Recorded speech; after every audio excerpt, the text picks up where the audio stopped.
I've been told by everybody up on this roof that they're all off the roof. I am on the roof of exposure 4. Got fire through the roof of the fire building in the entire rear section. Now remember, given the payday, has he been accounted for? Kate. 610B. That was the Mayday. 610B. I'm here. We got a fire. 1.5-story, single-family dwelling. Fire shown from the second floor. Give me a second alarm on this. Coming up to the top floor. I got people hanging out the top floor windows with a baby. Commercial building. A lot of fire, a lot of smoke. Go ahead and strike a third alarm on my orders on this. Got people on the front fire escape here with windows vented below them. We need somebody up there. Yeah, let them know we got a job. I'm pulling up now. Second alarm, I got a 1-story single-family frame. Heavy fire showing from the attic. So we're using all hands. We got one line stretch, fire on the 4th floor.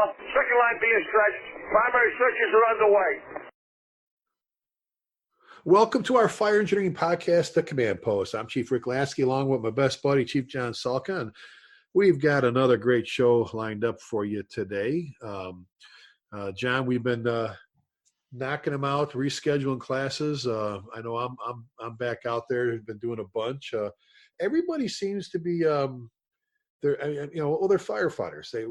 We overcome all kinds of things, but everybody's been social distancing in the classroom just fine. And people that want everybody has enough room to sit apart, and do that. But a lot of other people just get off shift. They're like, I've been working with these guys 24 hours. They still sit close, but everybody else I think they've been doing a really good job, buddy. I mean, so do I. I think the strangest thing about this whole COVID is how differently it's affecting different neighborhoods and different states and different jobs, different careers. The way, for example, I've said this about 10 times in the past 2 weeks. New York City Fire Department's 11,000 people working in well over 250 stations, in groups of 6 or 12 or 15.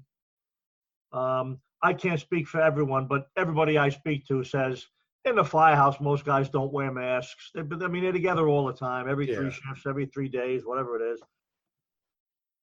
Yet nobody has died. No FDNY firefighter has died from COVID. Some EMTs have, and some medical people have, and some fire inspectors were sick, and I think one may have passed. But my whole point is, there's a finite closed group of 11,000 people in the biggest city in the world that had some of the highest death rates for the COVID. And these guys even responded out there and dealing with civilians and all sorts of people. Yet they were largely untouched by the whole thing. And I find that amazing, that the fire service is not, or even the EMS service. My wife belongs to the local voluntary EMS. And it's not like half the people are out. They did lose a guy. They lost my neighbor, actually. Sal Mancuso passed. He was killed. He's 68 years old. He died from COVID. But he's one of the only people in the whole county, in emergency services. So anyway, my whole point was, it just, strains my mind to try and put this in perspective with the general population, the way they are, and again, the numbers are being reported by all different organizations on all different things. How many more people tested positive? How many more people have? Now, if you tested positive, do you have the disease? I don't know if that's what that means. Or if you tested positive with no symptoms, maybe you didn't really get it. You got it technically, but you had no symptoms. You didn't get sick, or you did get sick, but it wasn't a big deal. I've heard dozens of people say, "Yeah, I did have it. Apparently I didn't know. I thought I just was a little sick one week." So anyway.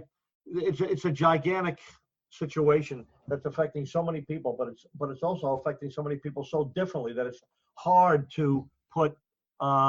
It's hard to have to look at it the same everywhere you go. It's almost like you got to treat it differently when you go to different places if you were inclined to travel.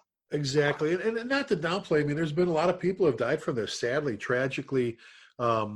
It's almost 200,000. Yeah. Yeah. And a lot of them, not all of them, you and I are not doctors or scientists, but a lot of them had pre-existing 2 to 3 other pre-existing medical things that made for a worse situation. But I gotta say, when you and I talked about the other day, I'm just overwhelmed with how incredible the fire service is. Once again, John, throwing a whole nother gigantic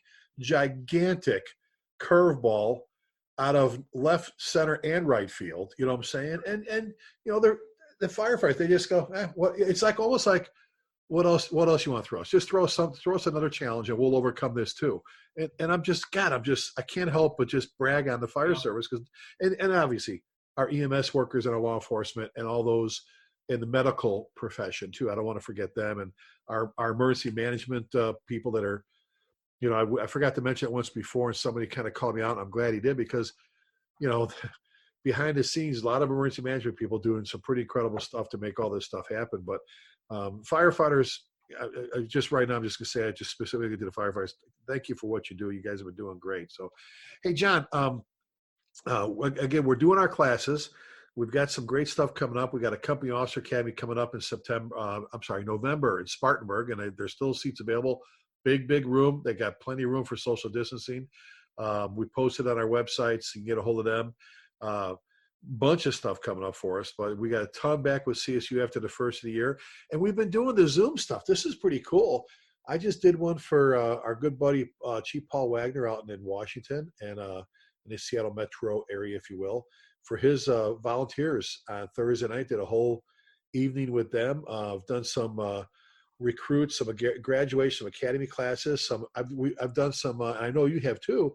Some officers meetings, which is kind of cool because they put them all in the same training room. They all get their own table, and we get to do the big screen. So the Zoom stuff for you and I has been working out pretty good.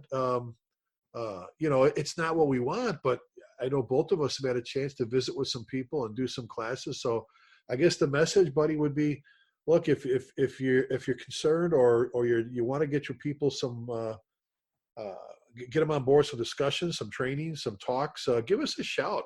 John and I have been doing the Zoom stuff. We'd be happy to do it with you, with your staff or with your department. Or I did one, buddy, down in Pflugerville, down in Travis County ESD, one of the ESD departments down there. Great department. Heath, the training chief, what a great guy, great chief down there, growing leaps and bounds. Amazon's getting ready to build I'm exaggerating, but it's like a 500 million square foot. It's like it's going to be their biggest, their biggest distribution center in the world. The thing is like multiple floors. Great fire department, great people. And I had a group, John, in the classroom, and I had like 5-6 stations that we were Zoom, we were televising out to. So, but to our viewers or to our listeners, listeners, tonight, if you're interested, give us a shout, John. I'd be happy to do some programs with you. If we can't make it out there, we're happy to do them with you over Zoom. So that'll take care of that. Check our Facebook posts. I know on my website calendar, PrideOcean.com, and my Facebook page, I post my classes and any class that I do with my best buddy, John Salko, so you can get some information there. But give us a shout if you're looking to do something, whether it's in person or Zoom, we'll make it happen. Hey, John, this is a topic that you and I get asked a lot for tonight's show, whenever you're listening to this, folks. You and I have talked about this plenty of time in classes, and we've talked a little bit in spurts on some of our other shows, whether it's the Command Post like right now, our old school podcast, but it's the whole public perception thing and expectations. I guess that'd be a good title for this one, public perception and expectations. It's easy to talk tactics and strategy. It's easy to talk tools. It's easy to talk Mayday stuff and all written, all those different things. But I know you and I are on the same page with this, that quite often a lot of our officers don't visit the troops on this particular topic. On the public's, you've always said perception is what? Oh, I mean, there's no such thing as reality. There's only perception, right? I mean, perception is everything. It doesn't really matter what your intent was. If you say something that insults somebody, what did you do?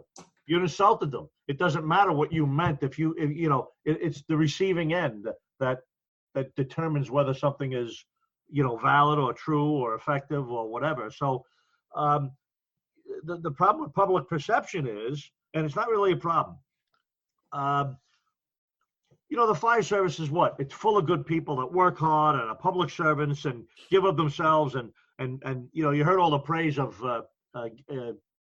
the Supreme Court Justice, right? That just passed. And some of her quotes were about to live a life of service to others and how gratifying that is and how helpful it is to society. And if everybody did that, how society would develop better and work better. Anyway, having said that, we already know that. everybody in the fire service already knows we're public service people, and we're here to help everybody, and Mrs. Smith and, Brunacini's whole thing. However, sometimes we take it for granted. Sometimes we're so busy, sort of like being the fire service. Oh, yeah, they know what we are. They know who we are. They know we're the fire service and that we're just kidding around and that we mean well. And, even though we drove past them and they were sort of waving at us to come over. And so the point is, I think we have to pay some more conscious attention to, the perception that people get from us based on what we're doing or what we're not doing or what we're saying and how we're saying it. And you and I both know, and everybody who's listening to this is probably a firefighter. We know we like to kid around and mess around and joke and do stuff. And there are some things that we do that I think are absolutely out of line that we should never do out in public. That might be fine with the apparatus door closed when you're kidding around with a new recruit or a guy on his last day. And some of those same exact things would be horrific to a family walking by, looking into the apparatus floor and seeing it done. And they're nothing illegal or dishonest. It's just the stuff, the firehouse stuff, the innocent things that sometimes, like you say, it's all about how it's being perceived. Well, go ahead. I'm sorry. So I think company officers, and again, it's not all about company officers, but this largely falls on the shoulders of company officers because they are the folks that well, let's face it, those are the folks that are responsible. You and I, and for those of you listening, Rick and I talk and teach and travel. 80% of the stuff that we do is leadership, company officer, responsibility focused. And you know what? It's so true. It's company officers and senior firefighters and chief officers, the people that are in the driver's seat, the people that have said, pick me. I want to be in charge. I want to be the boss. You're the ones that have to set the tone. And you've told stories, Rick, and I've told stories in our classes, our Company Officer Academy. We travel around the country doing that. And we always have a full class of hungry, meaning knowledge-hungry, young, either about to be promoted or newly promoted officers who want to know what they can do and how they can do it better and what they shouldn't be doing. And what you shouldn't be doing is letting your firefighters just run the show and do what they want to do because, they're all good guys and they would never hurt anybody. And they didn't really mean that, Chief. And I've said to people, I know they really didn't mean it that way, but half the people that heard it thought of it that way. That makes it that way. And that makes it something you're going to have to fix or repair, or maybe next time think about ahead of time, So I've been guilty of it myself as a young officer, saying things that you thought would be pretty funny to a group. And half the group is frowning when you're done and you realize, well, I guess they didn't get it, So again, public perception is very important because we are public servants. And I know we're not talking necessarily, we're talking leadership in a roundabout way on how another aspect of being a boss, being a leader, and making sure people are doing the right thing so the public doesn't think wrong of us. But let's talk about that, Lieutenant Company Officer. You've said this for years. I know I have as well. When you pin those collar pins on, your life changed. You're not one of the boys or girls anymore. You're now over there cutting up. I mean, I guess every level you've talked about, every level is like, all right, well, I have to be careful what I say because I'm like right in the front seat now. All right, they pinned a second trumpet on me. I really have to watch what I'm saying now. Now they're golden across. I really have to watch what I'm saying now. The higher up you know what? And you love that story I tell, right? And I'm going to tell it again. And I've told it on this show when we talked about other issues before, but I'll tell it again because I think it's a great story. Not because it's my story, but because I think a lot of people have probably lived the same experience. As a young firefighter, I don't want to say I was a loudmouth because I really wasn't, but I jumped in wherever I could when funny stuff was going on or when somebody was being not picked on, but selected for that day. A guy comes in with a black eye, or a guy comes in and somebody's like, oh, what happened? Your wife punched you in the eye or the nose or whatever. But my point was, as a firefighter, I would jump in on that. And it's pretty much not anything goes, but firefighters are pretty rough around a kitchen table, And then I made lieutenant. I remember being a brand new lieutenant. I was still a young man on the job, but I was a brand new lieutenant. And now I felt the weight of those collar pins on my shoulders because now some joking was going on at the lunch table that I was dying to jump in on. And I might have even thrown a comment or two in because I was still just a junior boss. I was still just a young boss, a young lieutenant. So I sort of still fit in a little bit. And then a couple of years later, I made captain, more than a couple, but a few years later, I made captain. And in the FDNY, I have firefighters, lieutenants, captain, and battalion chief. So now you make captain, you're above lieutenants, you're supervising lieutenants, right, and firefighters, and there's a little bit more responsibility there. And And I slowed down even more. There were times where I might have said something as a lieutenant and I just let it pass. Because now I'm the captain. Now I'm the company commander sitting at the table. There might be a lieutenant across the table and 8 or 10 firefighters sitting there. And there were times where I just passed. I just had a really good one to drop on a guy and I just passed, because I thought, gee, that might be a little rough coming from the captain, And then I made battalion chief, and that was it. I just zipped it up. I just closed the circus tent and just sat there and ate my lunch and giggled under my breath when somebody said something pretty funny. And when I was finished with lunch, got up, scraped my plate, and went back up to the office, because I realized now I'm battalion chief, and I'm really not in a position to be busting some young firefighter who's 22 years old, half my age, busting his chops about something that happened with his girlfriend or having a car crash the day before it, in the firehouse parking lot, he banged into somebody's car or something. And so that gradual abandonment of the kidding around attitude that I experienced, I think it's a great piece of advice for others. And for those of you that are listening that are maybe young company officers and maybe thinking about continuing up the chain, or even if you're a young company officer and you think someday you're going to be an older company officer, you know what? There's some things you just have to sort of step out of. There's some things you just have to sort of listen to and laugh as it happens. Or maybe even, we've all done it, turn on your heels and walk away and go get a cup of coffee and let the rest of it unfold on the apparatus floor. Maybe it'll be funnier to the rest of them without you. Maybe they get stuff that they're not saying because you're standing there. You know what I'm saying? So the point is, you're an influential person in the firehouse. You're an influential person with your crew. And whether it's not saying anything, or maybe even saying, hey guys, that's a little rough. The guy just crashed his car yesterday. Go easy on him. Sometimes you can even step in and lighten the load a little bit if you think it's necessary. Well, and I think more people, when they get promoted, I guess it just gets easy and kind of the routine to pin your collar pins on and go to the fire or go to work, or when you get there and you forget what those represent. And like you've said 1,000 times, you're not firefighter Lasky anymore. You're captain or chief, whatever. And you are looked at, whether you believe it or not, whether you're just there with your 3 or 4 guys and gals, they look at you differently. You're one of the bosses, and now all of a sudden it's not just firefighter Smith saying something. It's Captain Smith saying something. It carries that weight, and now so spin that. We got to watch what we're saying. Again, in how we conduct ourselves as company officers. You've told this story, and I like this. When a little old lady comes across the street in the Bronx, I think it was in the Bronx, and says, hey, who's in charge? Great story. Great story. Lieutenant Smithwick, Lieutenant Jones, Lieutenant Woodard, to the apparatus floor, we have somebody at the front door. And there at the front door is, like you said, a little old lady lives across the street from the firehouse. She ambled her way across the street to knock on the door to talk to. She wants to talk to the boss. She doesn't even know the boss in the fire department is called an officer. She said, can I please speak to who's in charge here? Sure, ma'am. Come on in. And that's how they talk, very nicely. It's a civilian. It's an older woman, respectfully. They call the officer down. Yeah, hi, ma'am. What's the problem? What can I do for you? He didn't even say really what's the problem. Not necessarily a problem. She might be coming over to say, thank you for not beeping the horn at night while we go to sleep or whatever, right? So she says, you know what? Are you the man in charge? Yes. Well, I sure am. What can I do for you? Well, she says, I've lived across the street for 48 years, my husband and I, and this firehouse has been there much longer than that. And I've never seen any cars parked on that hydrant, this hydrant right here in front of the firehouse. I've never seen any cars parked on it. And the last couple of weeks, there's been a few cars parked on that hydrant, like right now. And there we are standing at the front door, and she points to the car, and there's a car on that hydrant right now. I said, well, that certainly is a problem. And I thank you for coming over here and letting us know, because we don't want that to be a problem, So we're looking at it. And of course I recognize it right away.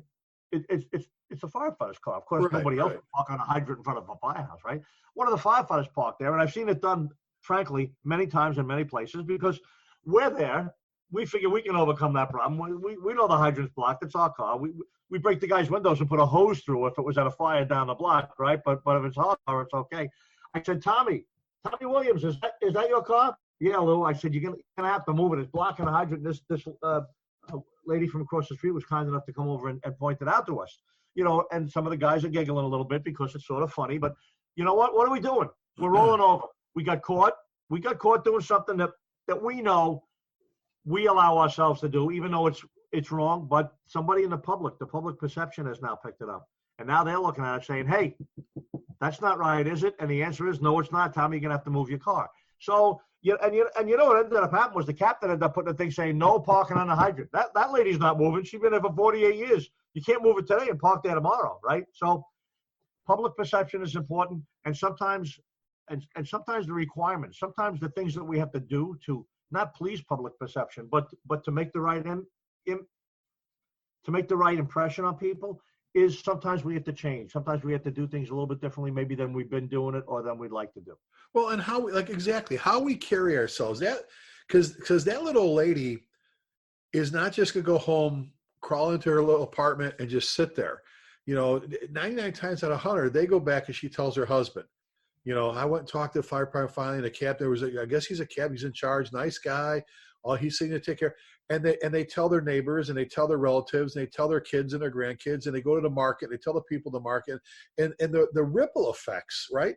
I mean, we get killed off on more bad stuff because of the ripple effects. And then what happens, as anything, the story gets worse and worse and worse and worse the further out it goes. And before you know it, she went across the street, and some captain got in her face and said, "I don't care who you are, old lady, you get back and mind your own." And that's not what, so what you did was so huge because, again, image, what we do, it just travels like forever. It's the dollar bill. Two things you got to remember about. The first one is the one you just brought up, that it travels. And it's not 1956 anymore. It's 2020. And maybe it's not a 60-year-old or a 70-year-old or an 80-year-old woman. Maybe it's a 32-year-old woman that lives across the street and just moved in last week with her husband. "Hi, guys. Listen, my husband and I just moved in, and gosh, my dad's a firefighter. He said nobody should ever be on a hydrant. I'm worried about this car." Now, you fix that. You verbally fix that. You move that car and make her feel good. She's online. She's on Facebook. She's on Twitter. 20,000 people within 24 hours get the little picture that she did. And maybe she says, "Oh, can I get a picture with you guys in front of the firehouse?" And maybe she'll send that out with a big smile.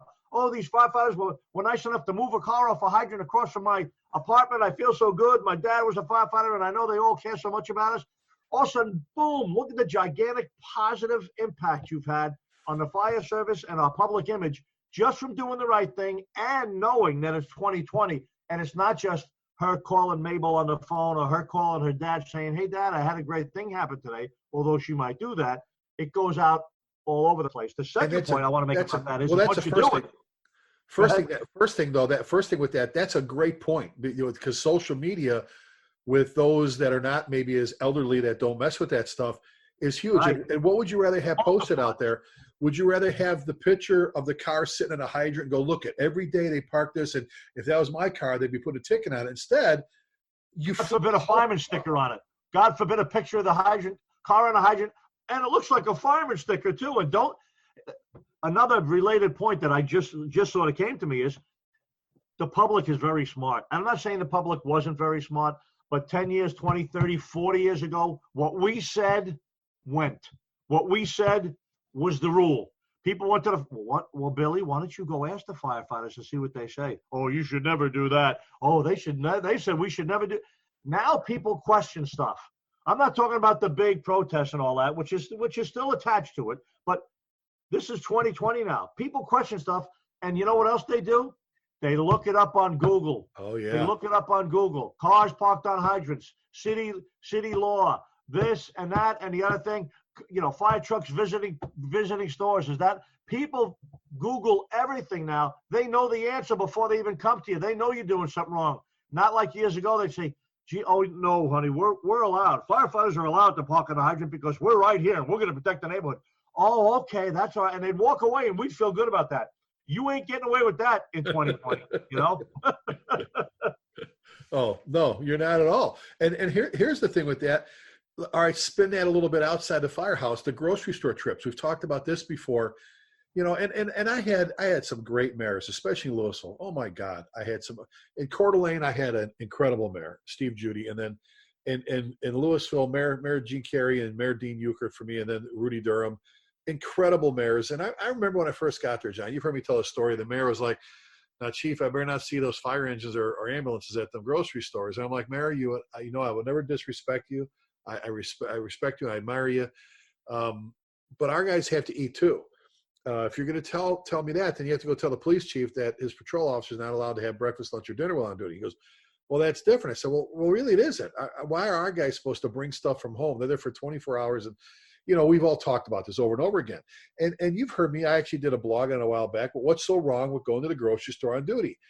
Just don't park in the fire lane, unless you have to, because my thing is, unless there's nowhere else to park, which usually is not the case, don't make my phone extension in my office ring. Don't give someone that's just driving around looking for a reason to complain or just to go off on us.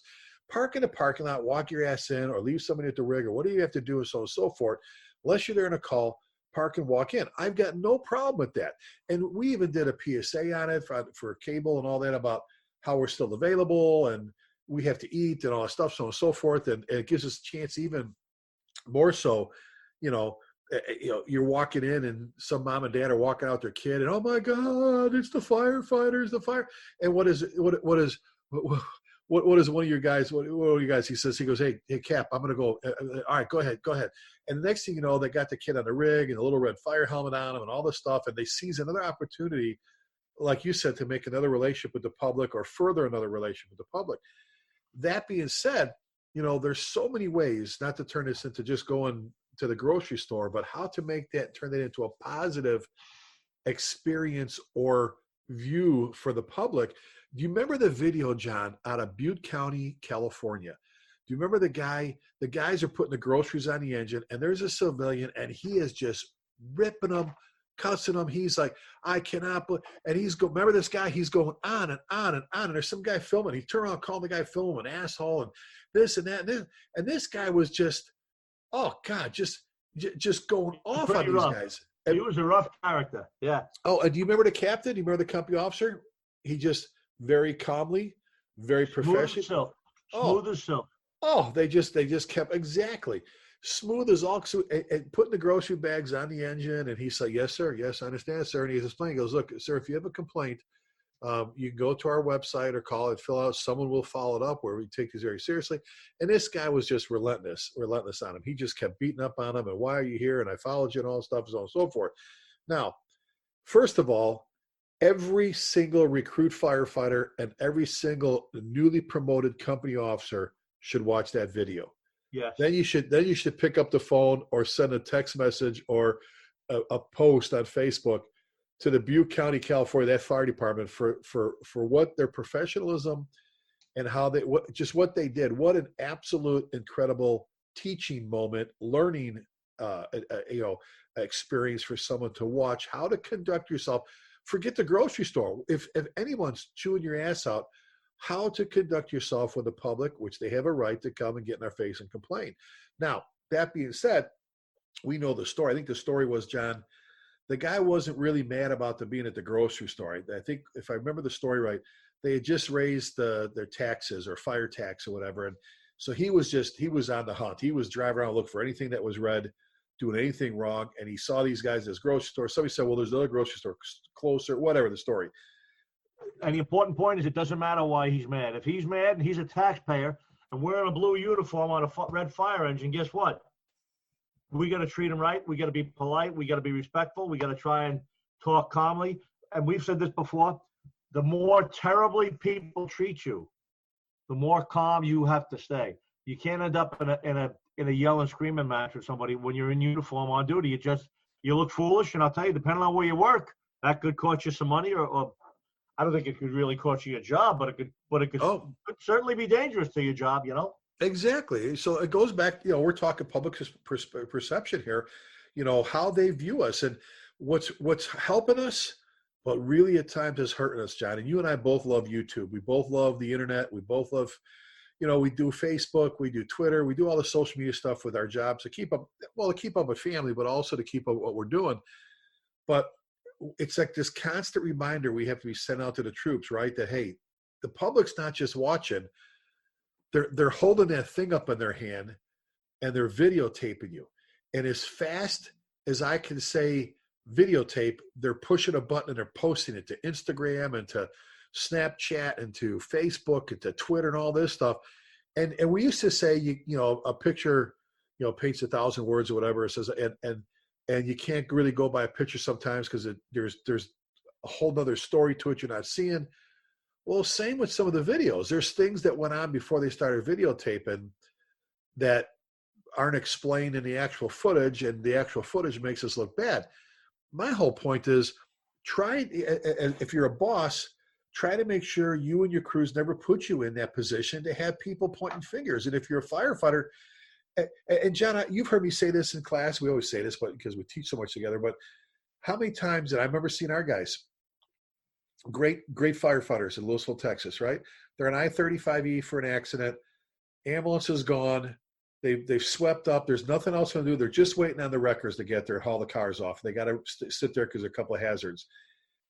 And, they're sitting on the center median or the concrete wall, or they're leaning against the rig, and everybody who's delayed going to work, picking up their kids from childcare, trying to get to the airport, whatever, by the time they see the red lights for a while, and as they get closer and closer, they're expected to see, all this action. And here's these firefighters sitting there, leaning against the bumper of the rig, now, is that wrong? No, it's not wrong that, you're just waiting for the tow truck to come and haul the cars off.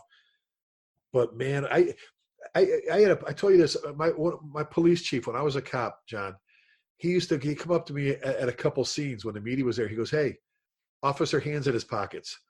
And what? He goes, "Come here, officer, hands in his pockets." I go, "What?" I go, "What, boss?" He goes, "Look at all, don't ever have your hands in your pockets." I go, he goes, "No." He goes, "Right now," and John, as he was talking to me, he was pointing like he was explaining something about that.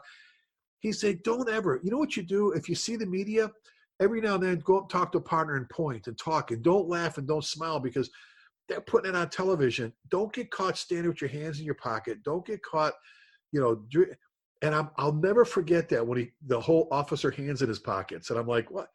He's like, no. And there's been times, John, I've seen myself on news footage. I remember when I was talking to a couple of my guys at an incident, we're kind of on the downside of it. The fire's knocked on, the media's there filming, and I'm pointing and doing my thing. And we were talking about the Dallas Stars hockey team. You think the Stars could take it? Well, you know what? You see how they played the other night? It had nothing to do with the fire. It's like the coach calling timeout, going out to talk to the pitcher who's struggling. "Hey, John, what's going on?" I don't know, Skipper. I'm doing my best." "Okay, well, hey, you see the guy in the fourth row? That's like his fifth hot dog, that guy. I know, he got mustard all over his face." And they're talking. Now the cameras are like, "Oh, they're having a pretty intense conversation about there. He can't find the strike zone right now." They're not even talking about the strike zone. They're talking about the guy eating hot dogs in the fifth row. Same thing, how you post yourself, how you present at that accident scene, at that fire. John, this is the other thing that we brought up before. You're at a fire, someone's home, someone's business. It's the adrenaline rush we all feel, right? We're all just fired up. We just had a job. We did this. And there's that nervous laughter, I'll call it that, or that laughter, that joking, or the whistling, or whatever. And, I remember us bringing one of my assistants, she's bringing the family into their house. After everything's clear, we let the guys know. And I'm standing there. He's kind of walking around explaining what happened. And you can hear the guys in the next room overhauling. They're laughing and all this stuff. And I could see their faces. And I'm like, look, they just lost their house, or a lot of their house, and you're in there laughing. Or, what I'm saying? Don't spit on the floor. Yeah, it's ruined. That was an hour ago. Their kids were playing with their toys on that floor, and right. This is their home. Right. This is their, that's not just their car that burned up. That's not their garage. It's just, it's their stuff. Even more minor stuff. Like in my whole career, I don't think I ever saw a firefighter at the scene of an incident, even after it was over, like smoking a cigarette, walking around smoking. You know what I'm saying? I always thought smoking was just sort of like out of bounds at the scene of anything. So walking around at the scene of a car crash, waiting for the tow to come and stuff like that. Guys sitting on a guardrail smoking a cigarette. I always said, just try and maintain a really above standard, above board image at the scene, especially scenes where the lights are on and the rigs are going professional. Look like you're doing something. And it's just, number one, it's easy.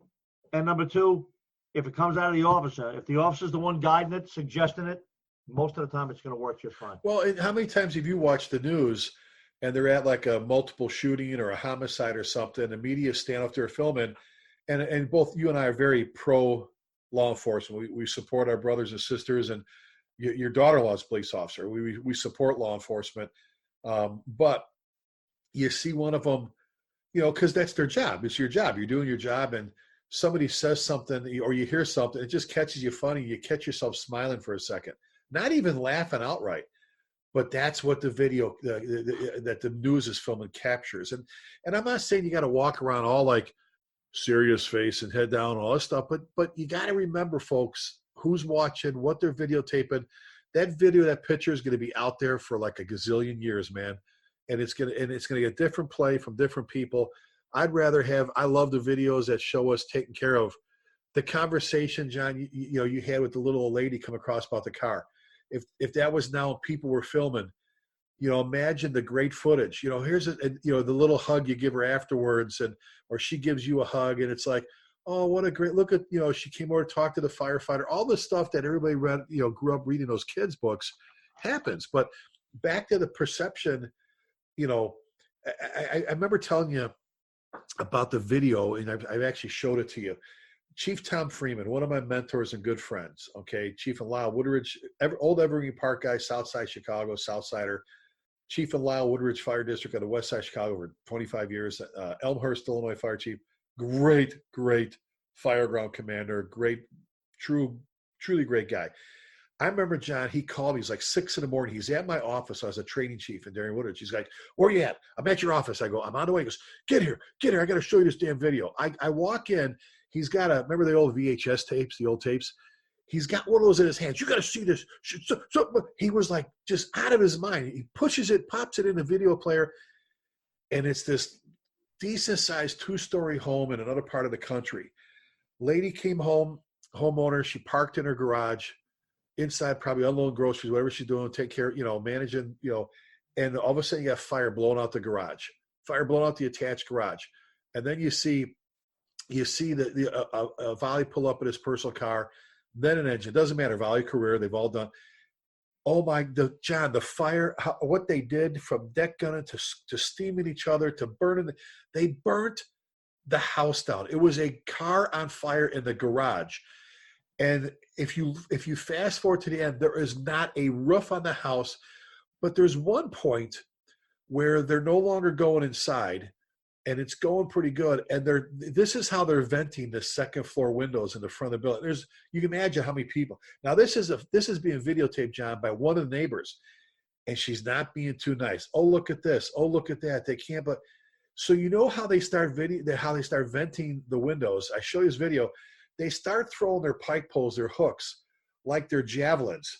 They're throwing them like to break and I'm watching this and I'm going, oh my God. And then while this is going on, this big, probably 6'7" tall firefighter, just in his bunker pants, he's obviously tired, forgets there's a cast 1,000 behind him with cameras. He lays down in the street on his side, puts his hand like on the side of his head, like props it up like he's on his living room floor watching a movie. And the commentary that's coming, I'm like, so much so, excuse me, so much so, one of the firefighters comes over to their neighbor, and now, this is all gone. She's saying, aren't you glad you live in a brick house? Oh, blah, blah, blah, blah, blah, blah. Oh my God, I thought they're supposed to put them out. And so there's a guy next door, and this lady videotaped, points the camera, and you see him, and she goes, what does he want? And the lady says, he wants to know if we have any water. She goes, yeah, tell him it's $100 a gallon. Now, they gave him some water, the neighbors, but you know the commentary you hear sometimes, and this was actually pretty clean for what we hear nowadays. But I've shown that video in hopes not to embarrass anybody, only to say, here's about 9 things you should never do at a fire that is going to paint you in a horrible, horrible, picture with things. Now, so we've been talking public perception, John. Flip it now. Let's talk expectations. All right. So we've both coached and counseled firefighters on what they consider as busy, exciting runs and the more mundane, not so exciting runs, the big call, small call, nuisance call, whatever. I had that conversation with a firefighter about picking up the old lady who fell for the second time this week. excuse me, I swallowed my coffee wrong, that they consider that a nuisance when actually going to pick her up isn't as much a nuisance as it is, I always consider a blessing. And let me explain. This came into play just recently, John. My dad, as you know, passed away on Father's Day. Excuse me. And prior to that passing, you know, he had his cancer. And he was at my cousin's house, Grand Chute, Wisconsin. All right, kind of close to Appleton, you know, that area, Grand Chute. And I'm telling you, the guys and gals there treated my dad like he was their own dad. I mean, he's in a lot of pain. He's like, I remember when I was there and we were trying to pick him up to move him, to change him and stuff and clean. I mean, and he could get pretty vocal. They treated him, my cousin said they brought her to tears.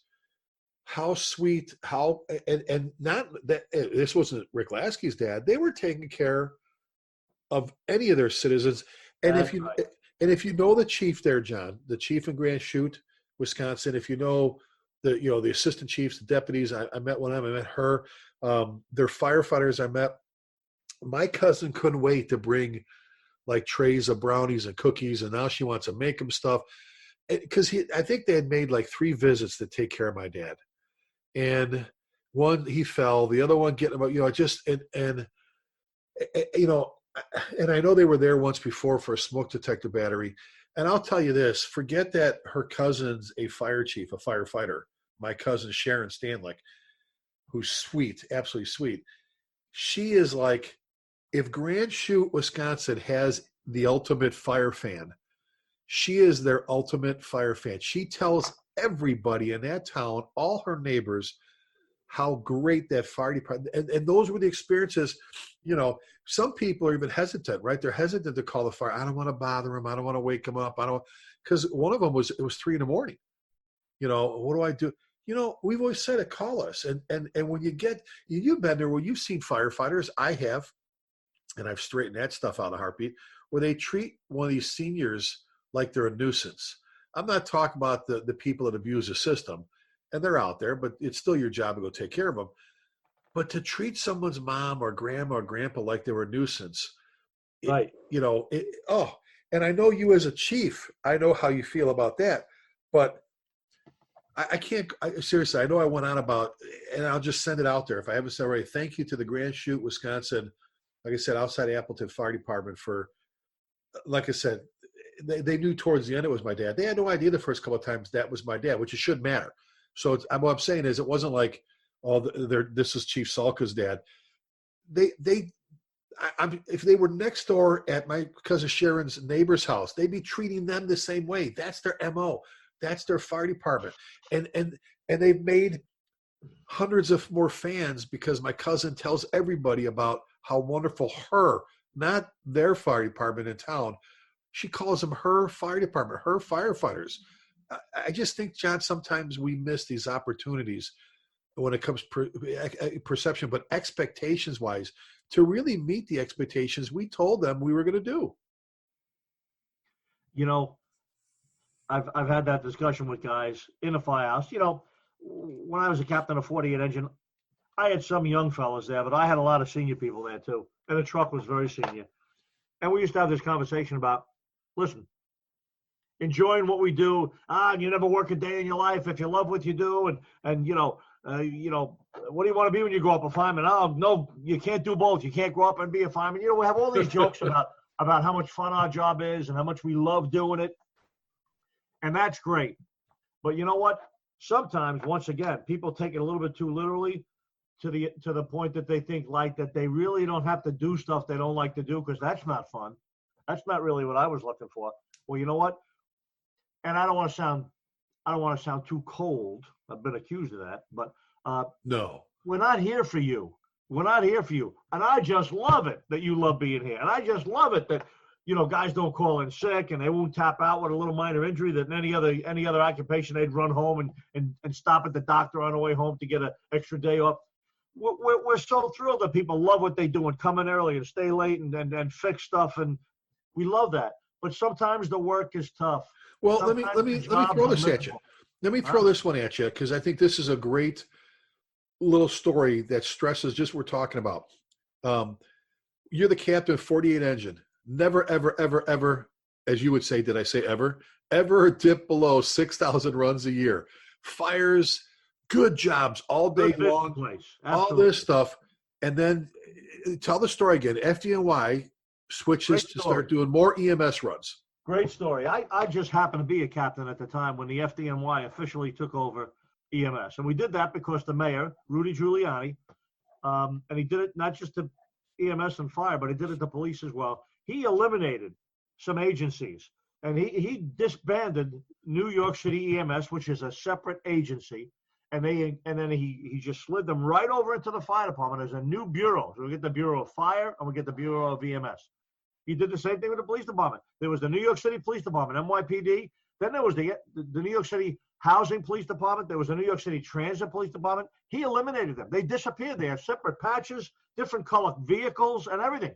He eliminated both of those departments and absorbed them into the NYPD as the Housing Bureau and the Transit Bureau.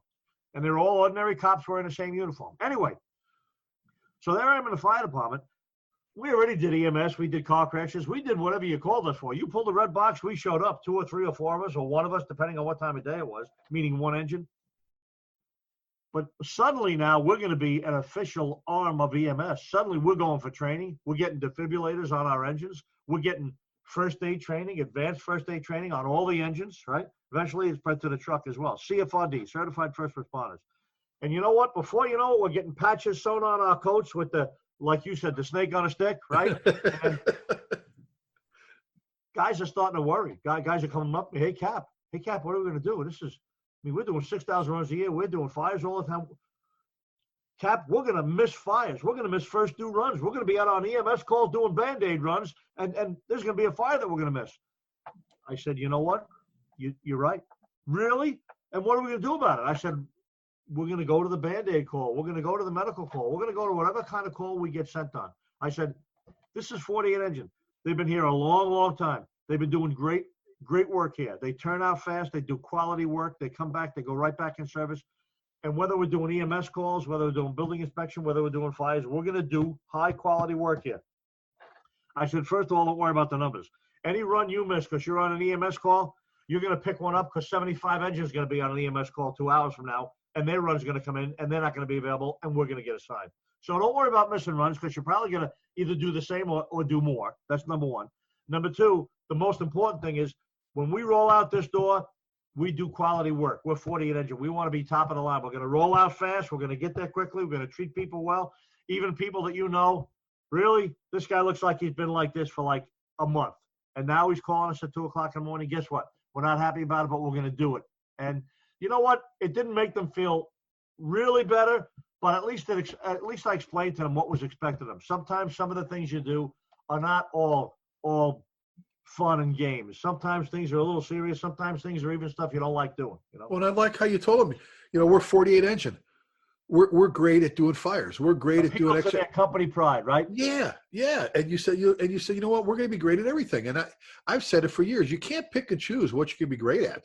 Right. You know, and I don't want to be just okay. I'm too competitive to be just okay. I want us to be the best. And when I was the captain of 48 engine, I'll tell you right here, and you can repeat it, there wasn't a better engine in the Bronx than 48 engine. And you know what? 75 engines should think the same thing, and 67 engines should think the same thing, and 42 engine. They're all great places. Everybody should think, man, we ought to catch me out. Ain't nobody better than us. Everybody should think that, and I did. And I tried to maintain that attitude with my guys, with my firefighters as well. Well, big calls, small calls, it doesn't matter. Nuisance calls, whatever. If you're in this just for the exciting stuff, you're gonna get bored really quick. You know, take every call as an opportunity. You know, whether you're putting your air pack on, your gear, whatever. You know, the public. You know, and lastly here, John, as we start moving towards closing this one out, you know, again, you can't pick and choose what you can be great at. Last 2 things here, we talked about the perception, and that's being dressed and ready and geared up and looking like you're professionals or bringing your tools with you and not looking like a sloppy clown or whatever, that kind of stuff. You know, we've seen people in their uniforms that look Their boots are flipped out, white socks, short, their hats on backwards like they're playing baseball. And I'm like, really? That's what you want the public to think of you? Again, I'm not talking you have to be like all prim and proper like some places do, but your uniform should look good. Your uniform should look clean and be decent and be well kept, and you should be wearing the right stuff. And you get off the rig, you should have your turnout gear on and your pad ready. You get off and go, God, look at our firefighters. Look how professional they are. Our firefighters, they always look like they know what they're doing. Talk briefly here at the end. We'll talk about expectations, because we were talking public perception, expectations, merging them, response times. I mean, the public expects now.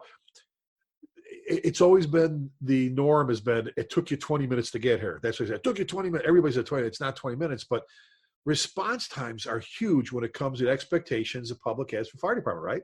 Right.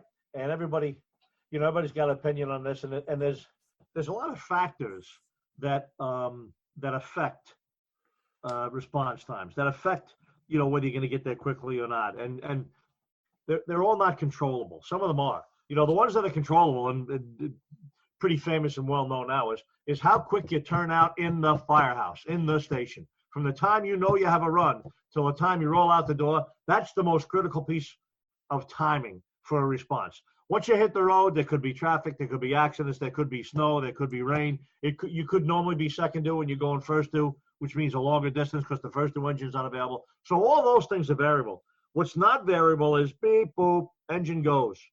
That's a run at 48 engine for the engine only, and you should be moving. Now even better is in the FDNY, and everybody's got a different response sort of like sequence, a different response thing that goes on when a run comes in. In the New York City Fire Department, you get beep, boop, you get a tone alert like a lot of places do. Remember all the way back to Squad 50 run, right? They had the tones, right? You get beep, boop. Now, sometimes there's a delay. Sometimes you hear the computer going, but you don't hear the voice yet. There's a built-in electronic voice that says engine, ladder, battalion, or any one of them, or any two of them. It's not always all three units. Obviously, in 42 engine, they get a run, it's 42 engine. There's only one engine in quarter. So they're moving the minute they get a run because they know it's for them. And my point always was everybody should be moving. The minute they hear beep, before the second tone even comes in, everybody should be moving. But what happens if it's not for us, Chief? The truck guy says. What happens if it's not for us? Oh, then you wasted all that fuel and energy walking to the apparatus floor, and then you get to turn back around. But if it is for you, guess what you just did? You saved that woman who's having a heart attack, or that child who's trapped in a vehicle somewhere, or the people whose house is on fire. You saved them 20 seconds. 20 seconds, that's nothing. Well, I learned that in a class, which I'll tell another time, another story. It is if you're not breathing. That's not your 20 seconds to waste. That 20 seconds belongs to them, to the victims, to the caller, to the citizens. So I always said, the minute a run comes in, everybody who's on duty in that station should be disengaging from what they're doing and moving towards the apparatus floor for a run. And then when it says engine only, then the truck guys and the chief can turn around and go back to Well, in 20 seconds, John. So let's picture that's your kid or your husband or your wife who's already not breathing or having difficult, and now you're going to lump another 20 seconds onto you. I mean, like you said, they're not our seconds. Unacceptable. Unacceptable. Response times are vital. They're important. Everybody, anybody wants to make it up on the road, blasting a horn and going on the wrong side of the road, and there's time and place for that. That's why we're allowed to go through red lights. That's why we're allowed to exceed the speed limit. But you can't go pedal to the metal and not worry about either the safety of the folks that are on the rig with you and the safety of the folks that are crossing the street with a carriage, or the mom and dad that are just driving across the intersection with their 3-year-old son in the back coming home from school. All of a sudden you have an accident with them. I've always been very critical of police that do these high-speed chases for a guy that doesn't stop or for a guy who's got a back tail light out. I know technically and statistically, a lot of them end up being wanted for something more serious. But some of these chases you see, you say, man, oh man, about 100 people had their lives threatened during that chase. And it ends up being a kid that's nervous because he got a suspended license, you know? And we should be, and we are responsible for the same exact thing, for maintaining the safety of our crews and the safety of the public surrounding us. Yep. Oh, so response times are huge. Again, we've been talking public perception and expectations. What you do to promote our image in a positive way, because it reflects on all, capital letters and all of us. What they do in your department, John, is where your chief, South Blooming Grove, all right, in Orange County, New York, reflects on what they do in Louisville, Texas, reflects on what they do, you know, in Fort Lauderdale, Florida, or, you know, in Snohomish, you know, County, Washington. It doesn't matter. The public looks at all the firefighters as the same. How you take care of your rigs, how, you know, how you keep your stuff clean, your firehouses. I told you this, the Wichita West Volunteer Fire Department, Ryan Fetzer's group here. I thought about it last night, John, at drill night. I'm leaving, and it's nighttime, and the firehouse, they just you know how it is. Everything's funds and fundraisers with values because it's hard budget-wise, right? They just repainted their whole firehouse, red doors, and it looks incredible. It was like literally night and day. You could drive by before, you could see it, but it been, and the pride they took in doing that. And now everybody drives by it, they look, you see it, it stands out, it looks great.